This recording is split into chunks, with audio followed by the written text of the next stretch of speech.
ya, di Provinsi Lampung. Nah, kami menyambut baik ketika ada keinginan daripada ini untuk membangun sirkuit waktu itu.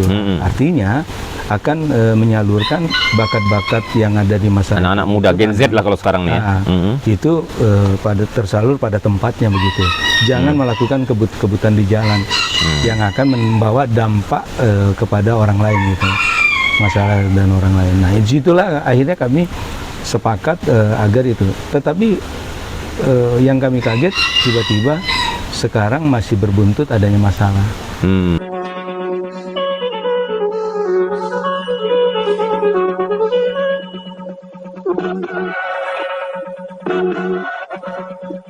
Assalamualaikum warahmatullahi wabarakatuh. Kembali lagi dengan saya Ferdi Gunsan di Gunsan Talk. Pemirsa Gunsan Talk, kali ini kita bertemu dengan Pak Wathoni Nurdin. Beliau ini adalah anggota DPRD Provinsi Lampung 3 periode sebelum ini. Dan sekarang kembali lagi beliau sebagai pengacara ya Pak ya? Ya. Sebagai pengacara dan memang asal juga dari LBH, ada pengacara juga. Pak Wathoni Nurdin. Nah, beberapa hari ini berita tentang tanah Yayasan Bakti IMI Lampung YBIL yang dikuasai atau dulunya dibebaskan oleh Tommy Soeharto di era 96-an itu muncul kembali karena kelihatannya tanah tersebut akan diambil kembali gitu. Tapi banyak simpang siur. Nah, kita minta pendapat hukum dari Pak Wathoni Nurdin ini seperti apa sih sebenarnya. Mungkin dia bisa juga bercerita tentang asal muasal ataupun dulu proses pelepasan haknya. Silakan Pak Wathoni. Iya, terima kasih Pak Ferdi Gunsang. Lama kita nggak ketemu. Betul, lama sekali. Ya, ini satu hal yang menarik ya di era sekarang ini. Persoalan-persoalan pertanahan ini semakin mencuat kembali. Pasca reformasi yang sudah sedikit adem, kemudian sekarang naik kembali. Eskalasi masyarakat terhadap tuntutan-tuntutan lahan ini sekarang meningkat. Nah, itu seiring dengan pertumbuhan daripada perkembangan perkotaan. Yang sekarang mulai melebar ke daerah pinggiran. Berbatasan dengan kabupaten ya? Betul. Nah, ini kan seiring juga dengan maraknya pertumbuhan pengembang pemukiman. Nah, ini menjadi sebuah daya tarik bagi masyarakat untuk memiliki yang namanya lahan. Tetapi lahan ini sekarang ini banyak juga yang kemudian tidak jelas kepemilikan atau alas haknya. Ini menjadi sebuah PR besar bagi kita sebagai masyarakat maupun juga pemerintah daerah dan juga Badan Pertanahan Nasional yang ada di masing-masing wilayah hukumnya. Nah, ini berhati-hati di dalam proses ini.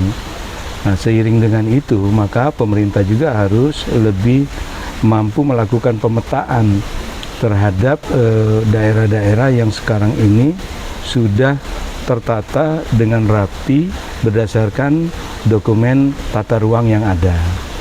Nah, ini menjadi penting supaya apa? Problematika ini asal usulnya akan terungkap dari akar rumputnya gitu. Supaya jangan sampai ada pihak-pihak yang menjadi korban di dalam persoalan penguasaan atas lahan ini. Nah, kalau soal tanah IMI ini atau Tommy Soeharto ini, itu seperti apa sih yang bisa disampaikan? Apakah ini memang kan tanah itu sudah lama ditinggalkan juga, Pak? Iya. Ya, terus seperti apa sih kalau tanah itu sudah ditinggalkan itu? Apakah bisa semaunya kita caplok? Apakah semaunya BPN itu bisa merubah? Kemudian ketika diajukan ke pengadilan, sertifikat itu cuma dibatalkan, BPN yang buat itu oknum yang buat sertifikat tersebut tidak disanksi. Gimana, Pak? Ya, ini kan harus dirunut ya. Dasar awal mula bisanya timbulnya sebuah alas hak.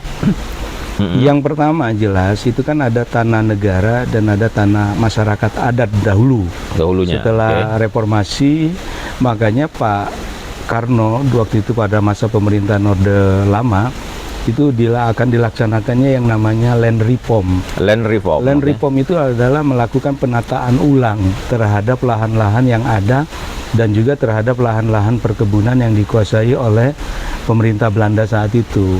Nah, ini segera didaftarkan ulang, tujuannya untuk artinya ditata untuk kemaslahatan negara dan masyarakat. Nah, tetapi itu kan tidak berjalan sesuai dengan keinginan pemerintah saat itu. Akhirnya seiring jalan perubahan di Orde Baru, ini banyak dikuasai oleh pengusaha-pengusaha besar. Nah, ini menjadi persoalan. Kemudian seiring dengan itu seharusnya dengan adanya penataan tata ruang oleh pemerintah daerah yang merujuk kepada mulai dari kabupaten merujuk ke provinsi, provinsi merujuk kepada pusat, itu seharusnya itu menjadi rujukan terhadap oleh BPN terhadap pengeluaran sertifikat dari berbagai aspek, sertifikat hak milik, sertifikat hak guna usaha, sertifikat hak guna bangunan.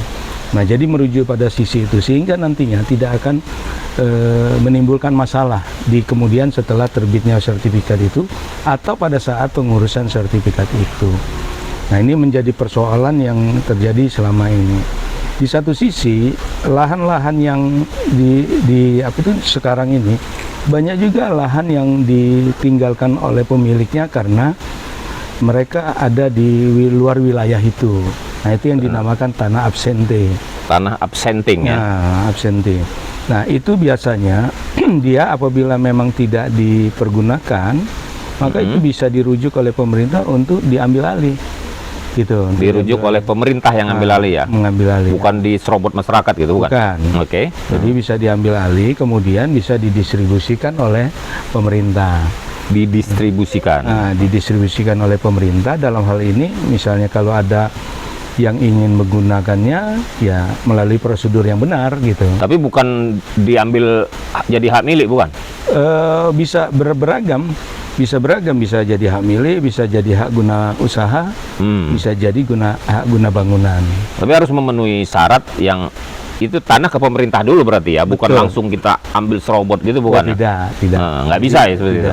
Jadi harus melalui prosedur administrasi di Pemerintahan. Nah, ini yang menjadi penting ya. Kemudian yang pertama tadi absenting ya, tanah absenting. Terus yang berikutnya, Pak? Ya, yang berikutnya adalah ini harus diberitahukan kepada pihak Badan Pertanahan Nasional, karena pihak Badan Pertanahan Nasional itu merupakan bagian daripada instansi yang punya kewenangan mengeluarkan alas hak yang secara legal, dalam hal ini sertifikat. Alas hak ya. Alas hak. Nah, itu dia sekarang ini jangan Badan Pertanahan Nasional itu berpegang pada stelsel yang dianut oleh kita, yaitu stelsel negatif. Ketika ada permasalahan, maka itu merupakan bagian tanggung jawab daripada si pengusul, dalam ini pemegang hak. Dibalikan oleh BPN ke situ. Ya. Nah, dia nggak ada tanggung jawabnya, dilepas gitu tanggung jawabnya. Jadi ya tanggung jawabnya kalau memang itu tidak benar adalah tanggung jawab seutuhnya oleh si pengusul, bukan si BPN. Bukan. Oke, enak sekali dong BPN ini. BPN nanti tinggal melakukan pembatalan dengan keputusan pengadilan yang sudah bersifat inkrah. Nah, ini juga harus ditinjau ulang supaya ke depan ini kebutuhan akan tanah itu kan semakin marak. Meningkat. Tanah nggak nambah. Sementara tanah ini tidak nambah. Nah, itulah yang diantisipasi oleh negara-negara di sekitar kita. Tapi Indonesia ini belum melakukan terobosan itu. Misalnya dengan melakukan pembangunan perumahan dengan skala apartemen. Dia meningkat ke atas, kemudian skala pembangunan rumah susun. Tapi itu kan terjadi di kota besar, Jakarta misalnya. Ya, kalau di kota-kota provinsi yang lebih belum ini kan kayaknya belum jadi populer seperti itu. Sebenarnya ini sudah harus mulai digalakkan oleh pemerintah, karena pertumbuhan pembangunan ini semakin hari semakin tumbuh dan itu memerlukan lahan yang begitu luas. Apalagi dengan sekarang ini maraknya perumahan subsidi. Nah, perumahan subsidi ini juga mengundang orang untuk lari ke wilayah pinggiran kota. Karena apa? Dianggap tanah di sana lebih murah dan masih mempunyai standar untuk dibangunkan perumahan yang tidak merugikan gitu bagi pengembangnya. Nah, ini juga menjadi penting untuk diantisipasi oleh pemerintah kita. Kalau tidak, nanti skala pertumbuhan masalah tentang lahan ini semakin meningkat dan semakin rumit. Oke. Nah, tadi sebelum kita bincang-bincang di sini kan kita bicara ada 3 poin tadi, satunya absenting, terus kedua apa? Stelsel negatif. Kemudian yang ketiga apa Pak Ton? Sengketa ya, penyelesaian sengketa ya. Penyelesaian sengketa ini kan kalau menurut kita bisa diselesaikan terlebih dahulu secara kekeluargaan, dan itu seperti apa kekeluargaan itu maksudnya? Terkait dengan kita menganut azas negara kita Pancasila, yaitu musyawarah mufakat. Nah, musyawarah dulu dilakukan karena ini kan sebuah proses di dalam teori hukumnya adalah perbuatan perdata. Terjadinya semacam hubungan antar masyarakat dengan negara, masyarakat dengan masyarakat dengan badan usaha. Nah, oleh sebab itu, kalau misalnya ini bisa dilakukan dengan cara mediasi, itu lebih dikedepankan dulu mediasi daripada pidananya. Daripada tindak pidana. Karena kita harus menganut itu dulu terlebih dahulu. Karena nanti kan kita akan tahu akar masalahnya yang sebenarnya. Gitu. Jadi 3 poin tadi, absenting, kemudian stelsel negatif, kemudian penyelesaian masalah ya. Jadi bisa dengan musyawarah, kemudian kalau tidak bisa kelar dengan pidana. Baru yang terakhir itu adalah dengan proses hukum. Dengan proses hukum lah ya, proses hukum dengan bukti-bukti yang kuat tentunya ya, ada bukti-bukti yang kuat. Nah, kembali lagi terkait dengan masalah 157 hektar di Sumber Agung. Mungkin Pak Watoni Nurdin kan lebih pernah di Komisi 1 di DPRD Provinsi, lebih mengenal karena Komisi 1 mengurusi hal-hal seperti ini. Lebih mengenal bahwa sebenarnya itu peruntukannya apa sih dulu program awalnya ini? Peruntukan awalnya kami dulu waktu di LBH. Waktu itu di LBH ya? Di LBH dulu. LBH Bandar Lampung itu memang kita pernah menerima pengaduan masyarakat terhadap proses adanya keinginan pembebasan lahan untuk dijadikan sirkuit. Nah, sirkuit saat itu. Tahun 97. 96. Nah, tetapi kemudian itu menghilang. Tidak dibahas lebih lanjut karena dinyatakan akan dilakukannya proses mediasi oleh pihak-pihak tertentu. Nah, setelah itu pada saat saya sudah di DPR Komisi 1 tahun 2009 itu muncul kembali. Tapi kan sebelum itu waktu yang mediasi masyarakat ini antar siapa? Karena kan mereka ini punya dokumen pembebasan lahannya, sudah punya gitu, sudah dibayar, sudah resmi gitu. Iya. Itu mediasinya mereka mau ambil alih lagi masyarakat ini atau gimana, Pak? Bukan, ada yang masih belum diselesaikan waktu itu. Memang sebagian sudah diselesaikan. Merujuk pada yang sudah diselesaikan akhirnya. Ini kan artinya gini. Kita juga harus fair. Pengakuan masyarakat sebagai penggarap itu apakah benar? Nah, itu yang kemudian banyak yang masih belum diselesaikan karena dokumen tentang proses penggarapannya belum lengkap waktu itu. Jadi dia belum diselesaikan. Bagi yang sudah lengkap ya diselesaikan.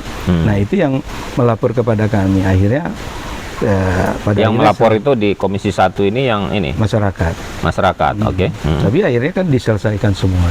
Akhirnya diselesaikan semua. Terus nah, pada saat itu ya kita menyangka ini tidak akan terjadi persoalan lagi kan. Nah, setelah sesuai perkembangan zaman, tiba-tiba adanya gejala itu namanya sering terjadi yang namanya lindu dan sebagainya di Kemiling itu gempa itu masyarakat semakin juga takut gitu untuk tinggal di sana, dan itu banyak yang sudah melakukan apa itu namanya menjual dan sebagainya. Banyak yang menjual. Tapi tidak tahu terhadap lahan yang di IMI ini ya. Nah, tetapi artinya di perumahan dan sebagainya. Nah, gejala itu akhirnya menimbulkan orang takut untuk tinggal di sana waktu itu. Dan kondusif akhirnya. Tahu nggak sebenarnya dulu di IMI ini diperuntukkan untuk apa sih? Dan bagaimana dampak untuk masyarakat sekitarnya? Itu kan dulu masa itu kan ramai sekali tentang adanya gas trap di Provinsi Lampung.